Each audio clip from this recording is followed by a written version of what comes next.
1 year ago today, the first case of COVID-19 was reported in Wichita County. So much has changed since then, but few could have predicted the collision course politics and public health would have taken against the backdrop of a pandemic. Brett Vetter has more on what leaders, both local and national, are saying on this historic day. Looking back, District 4 Representative Pat Fallon says he would have done things a little differently. If I'd have waved a magic wand, I would have liked to seen the governor actually call the legislature back in session and ask them for an extension of his emergency powers. And because they're the representatives of the people, the 181 state legislatures in the House and Senate. Arguing that Governor Greg Abbott should have involved the state legislature before issuing the statewide mask mandate last July.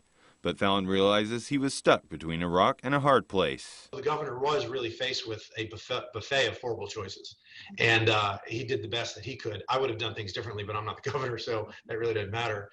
Wichita County Judge Woody Gossam still wishes the governor would have handled the mask mandate differently.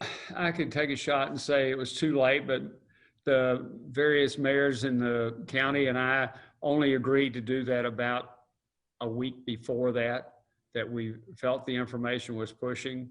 And then he came out with his order. I still wish he had let local government take care of local situations. 1 year after the first COVID-19 case in Wichita County, Fallon says there is light at the end of the tunnel, though, with vaccines. It's been proven over the course of the last several months to be extraordinarily safe, not only in this country, but across the world. With multiple vaccines on the market, Fallon says getting a shot is the smart thing to do and is encouraging everyone eligible to receive a shot to get one. Life is about choices and risk. And particularly if you're older, like me, if you're 50 or older, I think that the risk, science shows this, there's a much greater risk in contracting COVID and having serious consequences than to getting the vaccine and having the same thing happen. Getting the vaccine is something Wichita County Judge Woody Gossam hopes all Texomans can unite around, especially at a time when so many are divided. The level of hostility and people's sharpness is not good for our country, our state, our county. If you keep trying to tear something down, it's hard to build something up. So let's go with the building up and see what we can do.